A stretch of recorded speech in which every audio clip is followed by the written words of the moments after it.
Bismillahirrahmanirrahim. Assalamualaikum warahmatullahi wabarakatuh. Alhamdulillah, salatu wassalamu ala Rasulillah wa ala alihi wa sahbihi wa man walah wa la hawla wa la quwwata illa billah. Jemaah sekalian, azanallahu wa iyyakum. Tema kita pada siang hari ini ma yubahu fi shalah, yaitu apa-apa aktivitas yang diperkenankan di dalam sholat. Jadi perbuatan kita yang di dalam sholat, walaupun dia bukan bagian dari sholat, namun diizinkan terjadi di dalam sholat. Dan dia tidak membatalkan sholat, tidak diharamkan atau dimakruhkan. Para ulama mengkategorikannya sebagai mayyubah, yaitu apa-apa yang dibolehkan. Dan tentunya hal ini terjadi atau dibolehkannya berdasarkan dalil, bukan semata-mata dibolehkan menurut perasaan. Semoga di waktu kita yang singkat ini semua poin yang ada bisa terbahas. Ini sudah saya buat artikelnya, mungkin nanti akan saya coba share ke PKM. Yang pertama, di dalam sholat kita boleh terjadi menangis ketika sholat. Walaupun memang nanti ada beberapa syarat nangis seperti apa yang dibolehkan terjadi di dalam sholat. Bahkan menangis dalam sholat ini sering menjadi semacam target bagi sebagian sholat seseorang sebagai bukti tawajuhnya dia kepada Allah Subhanahu wa Ta'ala. Dalilnya adalah surat Maryam ayat 58. Allah Subhanahu wa Ta'ala berfirman, "Idza tutla 'alaihim ayatul rahman", ketika dibacakan kepada mereka ayat-ayat Allah, ayatul rahman, kharru sujjadan wa bukiya, mereka langsung sujud tersungkur dan menangis. Dibacakan ayat Al-Quran, mereka sujud tersungkur dan menangis. Lalu bagaimana penjelasan para ulama tentang ayat ini? Di dalam kitab Fiqh Sunnah, Syekh Sayyid Sabiq rahimahullah beliau mengatakan, wal ayat ini tashmulul musalli wa ghayruhu, mencakup orang yang sholat dan selain sholat. Jadi baik yang membaca Al-Quran atau mendengarkan Quran, misal makmum dia mendengarkan Quran yang sedang dibaca oleh imam, ataupun di luar sholat, lalu dia menangis, maka ayat tadi menjadi landasan hukumnya. Adapun dalam hadis Nabi alaihi salatu wassalam, Abdullah bin Sikhir, sahabat Nabi, beliau menceritakan tentang sholatnya Rasulullah sallallahu alaihi wasallam. Ra'aitu Rasulullah sallallahu alaihi wasallam yusalli wa fi sadrihi azizun ka'azazir raha min al-buka. Aku pernah melihat Rasulullah sholat, dadanya bergetar, dadanya bergemur bagaikan air mendidih karena tangisannya. Jadi tangisannya itu menggelegak di dada, jadi tidak sampai mengeluarkan suara binangan air mata dan sesebukan begitu. Tidak sampai meluncur kosakata seperti hu ini dalam bahasa Arab kosakata yang artinya dia, atau ha dia juga, tapi buat perempuan. Sehingga nangis yang dibolehkan itu mesti memenuhi syarat. Apa syaratnya? Tadi sudah saya sebut, yaitu tidak sampai tangisan tersebut mengeluarkan kata-kata apalagi kalimat, baik hu, ha atau lebih. Jadi cukup tangisan tersebut titikan air mata dan sesebukan saja. Syarat kedua, sebab tangisannya apa? Apakah sebabnya karena dia mengingat ayat-ayat yang dibaca? Misal ayat tentang azab, ayat tentang neraka, ayat tentang terkait hal-hal yang membuat dia terancam ancaman dari Allah atau janji misalnya. Jadi bukan hal-hal terkait ingatan dunia yang masuk ke dalam sholat lalu dia merespon dengan tangisan. Lagi sholat ingat motornya hilang, dia nangis, ini nggak termasuk. Lagi sholat ingat barusan saja rumah kebakaran misalnya, dia ingat lalu dia nangis. Maka yang seperti itu kalam nas atau hal-hal manusiawi dari luar yang masuk ke dalam sholat yang tak ada kaitan dengan sholat yang kayak gitu nggak boleh. Baik, saya akan bacakan dalam kitab Syarhul Mumti' dikatakan annal buka'a fi sholati idza kana min khasyatillahi azza wa jalla wal khawfu minhu wa tadhkuru insani umur akhirah. Bahwasanya menangisnya manusia di dalam sholat karena takut kepada Allah atau teringat dengan umur akhirah, perkara-perkara akhirat. Wa ma yamurru bihi fi Qur'an al-Karim, atau teringat ya dia merenungkan apa-apa yang ada di dalam Al-Qur'an min ayatil wa'di wal wa'id, baik berupa ayat ancaman dan janji, ya ayat janji dan ancaman, fa innahu la yubtilus shalah. Ini tidak batal sholat. Jadi nangis yang seperti tadi latar belakangnya itu tidak batal sholat. Wa amma idza kana buka itu kalau musibah nazalat bihi. Tetapi kalau nangisnya gara-gara ingat amal musibah, yang tadi saya sebut contohnya, au ma asbaha dzalik, atau yang semisal itu, fa innahu yubtilus shalah. Yang kayak begini baru batal sholat. Sholat ingat ya bahwasanya gaji dipotong 50%, dia nangis gara-gara itu. Maka yang kayak begini urusan duniawi yang menyelinap di dalam pikiran sholat dan terrespon dalam bentuk tangisan, maka yang seperti ini yang terlarang. Baik teman sekalian, ini yang pertama, hal yang dibolehkan terjadi dalam sholat kita, yaitu menangis dengan catatan seperti tadi. Yang kedua, bagi orang yang sholat, dibolehkan dia menoleh jika ada hajat, ada kebutuhan yang memang mesti dia lakukan. Mau tidak mau mesti dia lakukan, dia menoleh. Misal, di saat kita sholat lewat anak kita di depan sambil membawa senjata atau mainan yang membahayakan. Dia bawa gunting, dia bawa pisau misalnya, atau dia bawa gulungan kabel. Anak kecil nggak ngerti, tapi dia bahaya itu. Saat kita sholat dan dia terlihat dalam pandangan mata kita karena terjadi di depan kita, maka di saat itu kita pun menoleh sebentar ingin memastikan apa yang dia bawa. Oh, ternyata yang dia bawa hanya kabel mainan atau pisau mainan atau gunting mainan. Maka tolehan seperti ini tidak ada masalah, dan ini pernah dilakukan oleh Rasulullah SAW. Itu yang paling penting. Bahwasanya Rasulullah pun pernah mengalami. Dia melihat, dia menoleh, karena saat itu ada kebutuhan. Dalilnya adalah ketika Rasul sedang sholat, di hadapan Rasul itu, ini sholatnya lagi bukan di masjid, lagi di alam, lagi di luar, di gurun begitu. Di hadapan Rasul ada bukit. Di balik celah bukit itu mengumpul pasir. Jadi dikira musuh nyerang. Di sholat dikira musuh nyerang. Pada saat itu Rasul pun melihat ternyata yang datang bukan musuh, yang datang adalah para sahabat sedang pulang dari bepergian ramai-ramai. Maka saat itu ketika Rasul melihat menoleh ternyata itu para sahabatnya, maka Nabi pun menundukkan pandangannya. Di hadisnya dari Sahal bin Hanzalah radhiyallahu anhu, dia bercerita, "Faja'ala Rasulullah alaihi salatu wasallam yusalli wa huwa yaltafit ila syi'bi." Saat itu Rasul sedang sholat dan dia menoleh ke bukit, di antara bukit tersebut. Jadi Rasul pernah mengalaminya.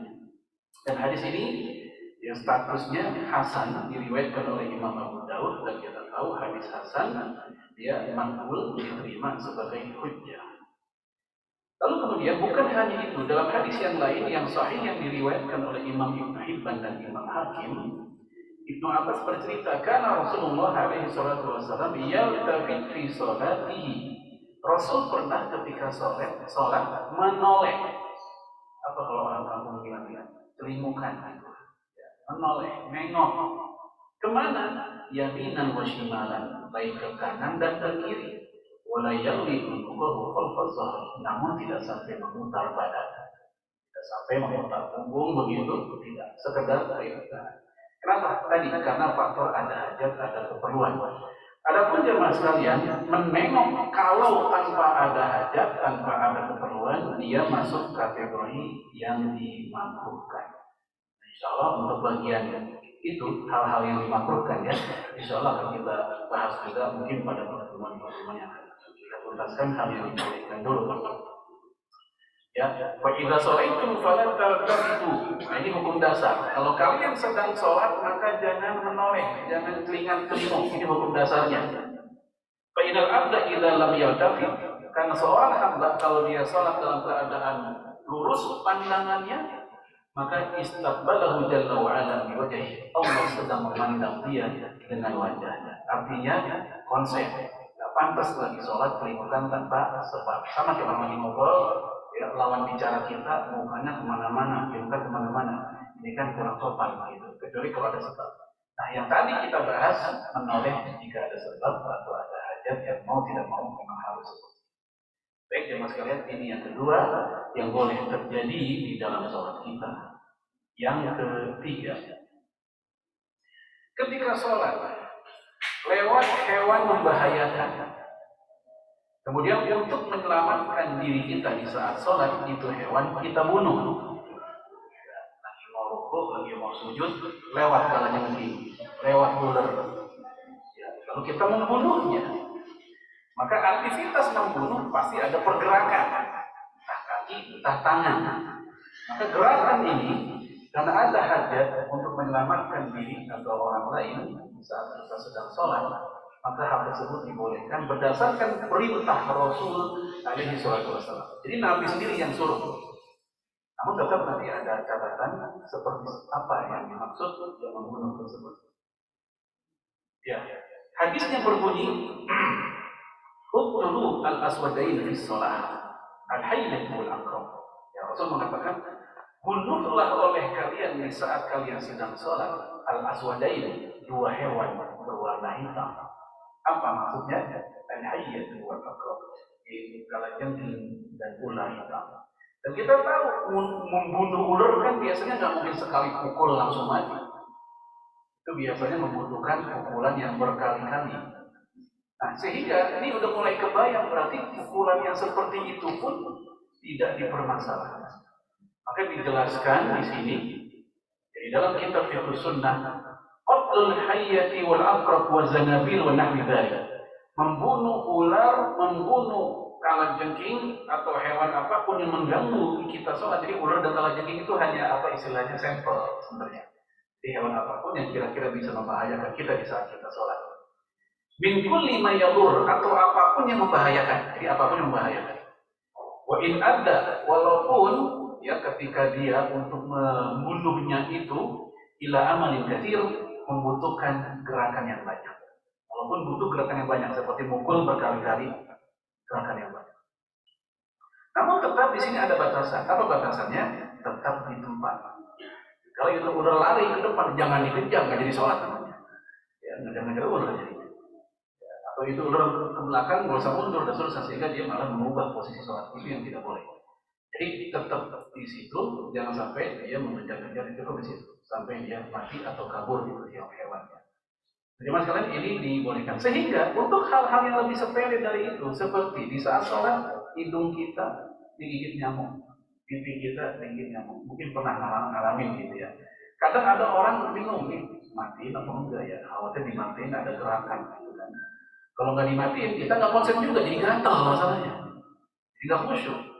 Maka saat itu teringat kita dengan hadis ini, membunuhnya silakan. Loh, nanti kan ada darahnya, apakah itu nggak najis?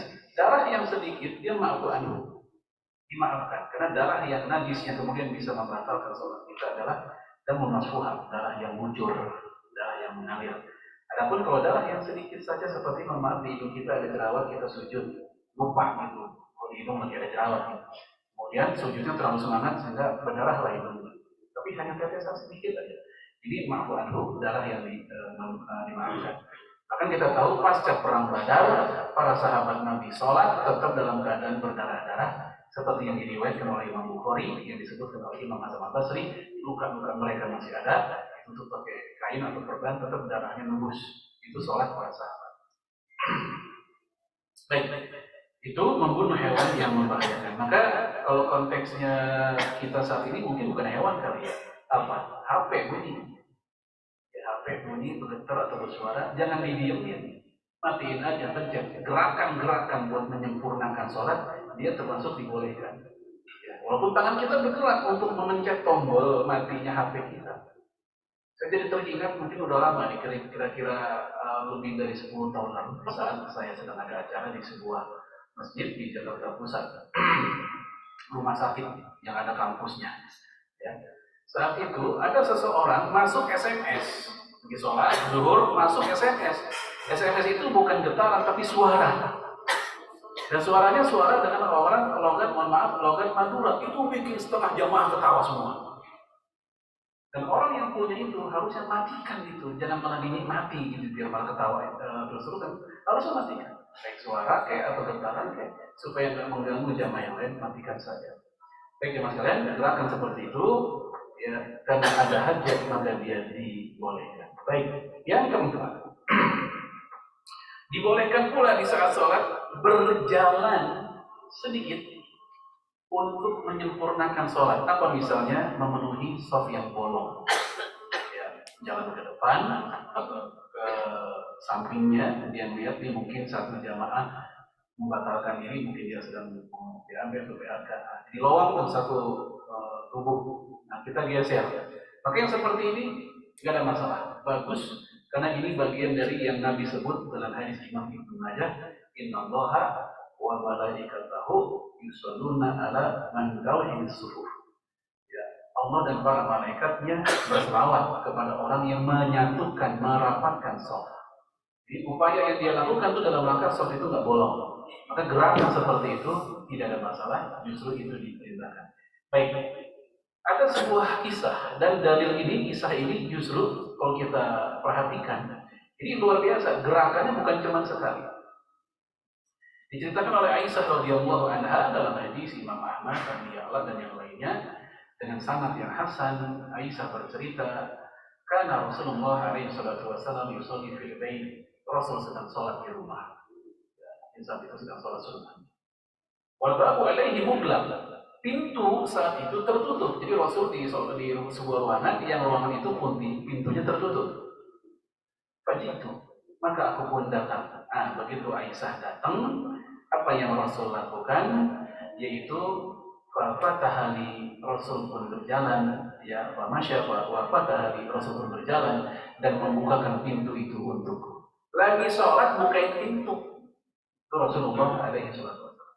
Summa raja'a ila musalla. Habis bukain pintu, Rasul pun mundur kembali ke tempat sholatnya.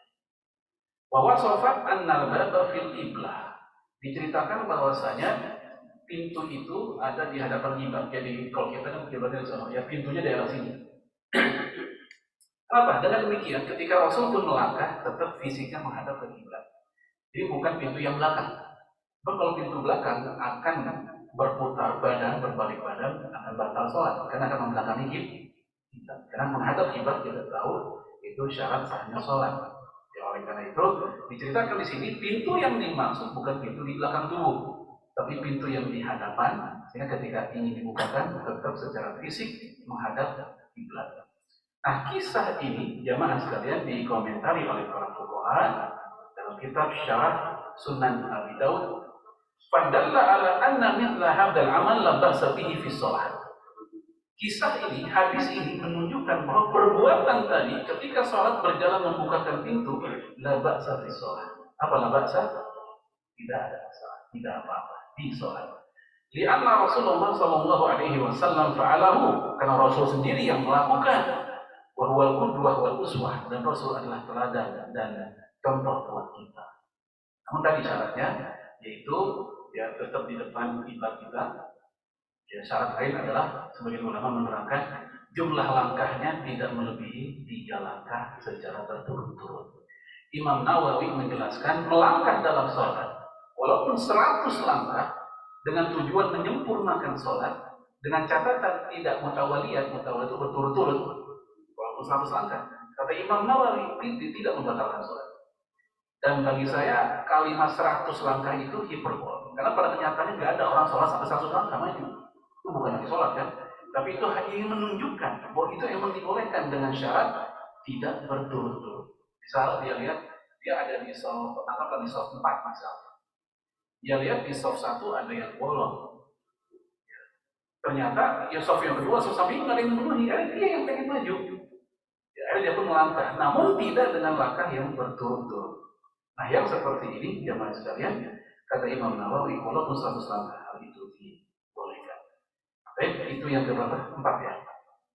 Yang keempat, hal-hal yang dibolehkan dalam sholat kita, melangkah jika ada hajat. Yang kelima, sholat sambil menggendong anak kecil, bukan anak mertua, anak gedean ya. Anak kecil. Dan hal ini jamaah sekalian, azanallahu wa iyyakum, itu langsung Rasulullah SAW contohkan. Nabi sendiri yang melakukan. Itu ketika Rasulullah sholat menggendong cucunya bernama Umamah, yang merupakan putri dari Zainab. Dalam hadis Imam Ahmad, Rasulullah SAW ini terjadinya ketika sholat subuh. Ya. Bahwasanya Rasulullah sholat sambil menggendong Umamah. Ya. Fa'idha roka'a wa do'aha. Nah, ketika menjelang ruku, lagi sholat, gendong anak, gendong cucu, menjelang ruku, Rasul pun wa do'a. Apa wa do'a? Taruh itu anak. Fa'idha qawma min sujudihi. Begitu Rasul bangun, kembali diri dari sujudnya, akhodaha, diambil lagi si anak tersebut, fa'adaha ila raqabatihi, dan dikembalikan ke pundaknya, diginiin gitu. Ini yang dilakukan oleh Rasul ketika sholat. Dan kisah ini diriwayatkan oleh Imam Ahmad, An-Nasai dan seterusnya dengan sanad yang sahih. Dan kisah ini terjadinya kata Amr bin Sulaim di sholat subuh. Ini ada penegasan yang begitu di sholat subuh. Ini dalam rangka apa? Menegaskan karena mazhabnya Imam Malik membolehkan hal tadi kalau sholat sunnah saja. Informasi, mazhabnya Imam Malik membolehkan sholat gendong anak itu kalau sholat tersebut sholat sunnah. Sementara 3 mazhab yang lain mengatakan itu boleh sholat sunnah maupun sholat wajib. Dan kata Imam Nawawi, kebolehan gendong anak saat sholat itu terus berlangsung hingga sampai hari kiamat. Saya akan bacakan dari Imam Nawawi begini. Ya, kata beliau, bahwa jaizulana, maka kisah tadi menunjukkan kita dibolehkan hal tersebut. Wa syar'un mustamirun lil muslimin ila yaumiddin. Dan syariat tentang bolehnya gendong anak di dalam sholat itu adalah hal yang dibolehkan hingga sampai yaumiddin, hingga sampai kiamat. Ini kata Imam Nawawi dalam kitab Syarah Sahih Muslim. Nah, gimana kalau kasusnya itu anak, kan dia pakai pampers nih. Dugaan kuat kita, dugaan kuat, dia udah ngompol. Dugaan kuat, dia ada pupnya. Nah, kalau seperti itu udah nggak boleh. Karena sama juga, ya kita sholat sambil bersentuhan langsung benda yang mengandung di dalamnya ada najis. Beda cerita kalau kita tidak tahu itu anak baru saja mandi, baru saja pakai gaun baru, pakaian baru, celana baru dan seterusnya, kita gendong, kita anggap dia bersih, tidak ada masalah.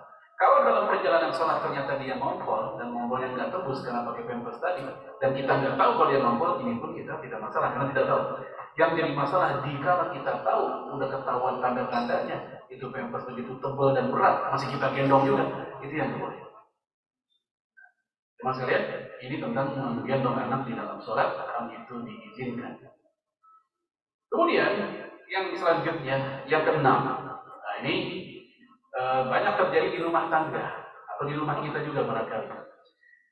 Ketika sholat ada orang ngajak bicara, yang paling sering istri dan suami. Udah tahu kita lagi sholat, istri teriak, "Bang, matiin kompor apa saya pergi?" Nah, dia kan tahu kita lagi sholat, saya matiin kompor.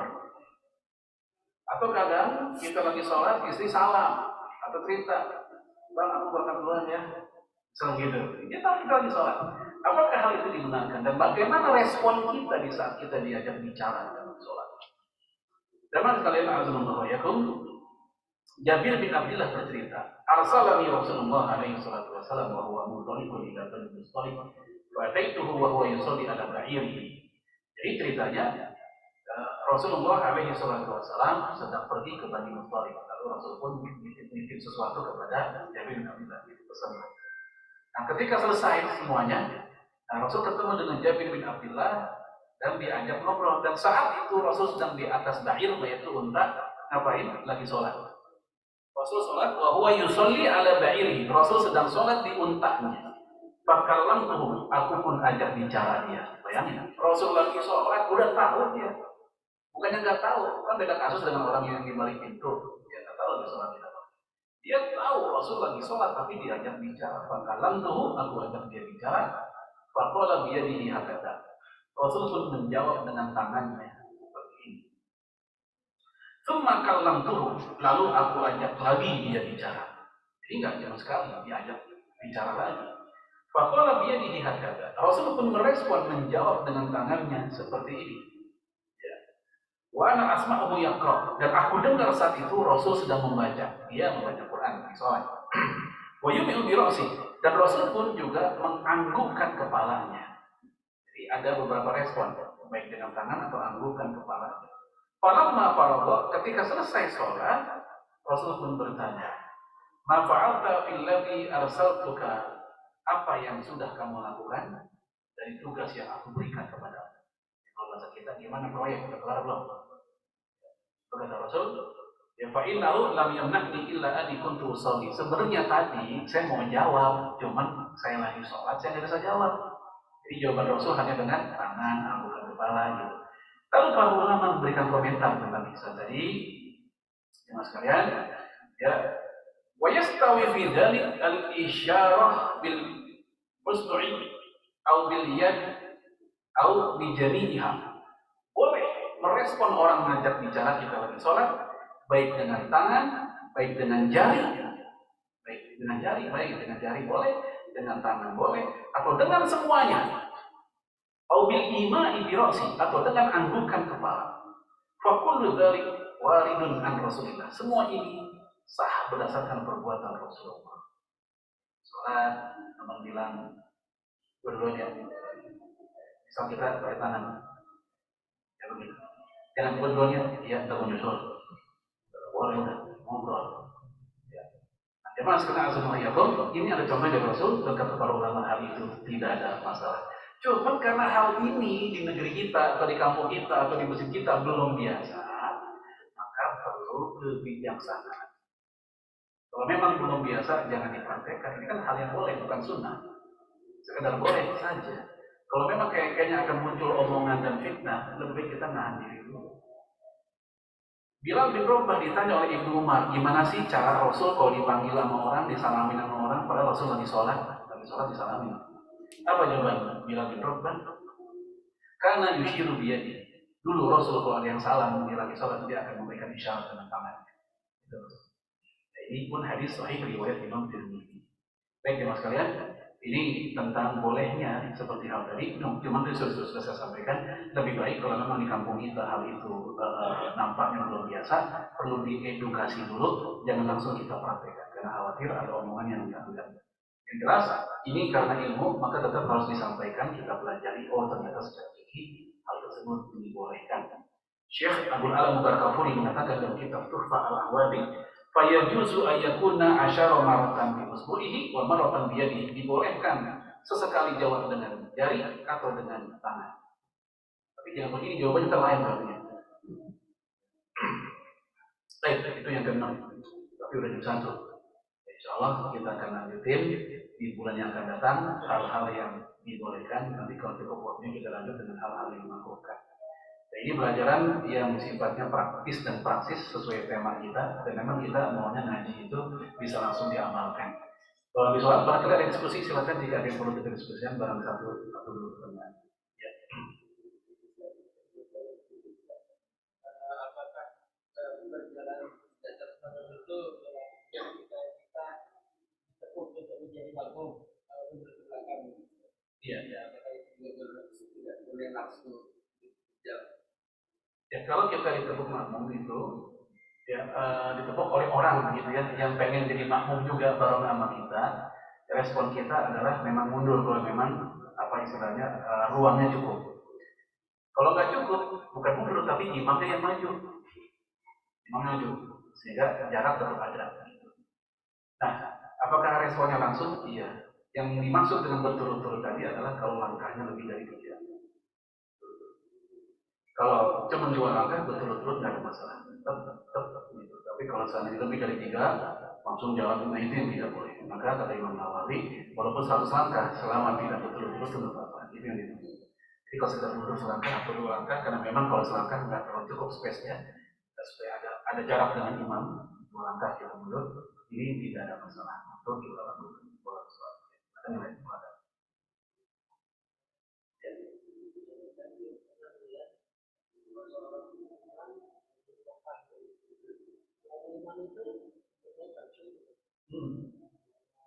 Iya betul. Iya. Baik. Sebenarnya itu ada pembahasannya di bagian makruhatus sholat. Hal-hal yang dimakruhkan di dalam sholat itu memainkan pakaian bila hajat, tanpa hajat. Kadang ada orang sholat benerin peci mulu bawaan, begini mulu kayak sarung. Dan saya lihat orang Indonesia kalau sholat itu lebih anteng sebenarnya. Walaupun gigit nyamuk tetap nahan dia. Entah nahan, entah mulus kita nggak tahu dia nahan. Tapi kalau orang luar kita lihat ada aja yang dimainin. Ya ada gitu apa gitu ya. Nah sebenarnya itu bagian dari makruhatus sholat. Dalilnya dari ya Rasul mengatakan ya la tamsahil hasad. Janganlah kalian memainkan pasir. Hasad itu pasir. Ya, wan tak tusolli, padahal engkau sedang sholat. Karena zaman dulu kan kalau lagi sholat, masjidnya kan bukan karpet, bukan sejadah, masjid. Supaya sujud nyaman, itu kadang mereka sahabat mainin pasir supaya rata gitu. Rasul larang, jangan kalian mainin pasir. Wika dalam udah fa'ilah. Kalau pengen mau mainin pasir, cukup sekali saja. Sekali ibas selesai. Jangan berkali-kali. Nah, konteksnya yang tadi sama. Kalau pengen sekali saja supaya nyaman nih, kadang kan kita malah buat tubuhnya gemuk ya kayak saya juga gitu. Supaya sujud lebih nyaman, kadang kita narik celana. Sebab kalau langsung sujud khawatir beset, khawatir robek celananya kan. Nah kita naikin dulu biar pas sujud rukuk biar nyaman. Kalau itu karena kita ada hajat silahkan dengan sekali. Tapi kalau begini mulu nggak rapi-rapi nanti orang nyangka ini bukan orang lagi sholat, lagi dandan. Karena itu Rasul bilang, kalaupun melakukan sekali sama, kalaupun pengen betulin apa tadi sorban segala macam itu sekali aja, nggak sampai berkali-kali karena khawatir kena delik dalam hadis tadi, jangan sampai berkali-kali. Cukup lagi. Baik, jemaah sekalian, mudah-mudahan kita sehat walafiat, bisa ketemu lagi pada bulan yang akan datang. Kita akhiri dengan kafaratul majlis. Subhanakallahumma wa bihamdika asyhadu an la ilaha illa anta astaghfiruka wa atubu ilaik. Assalamualaikum warahmatullahi wabarakatuh.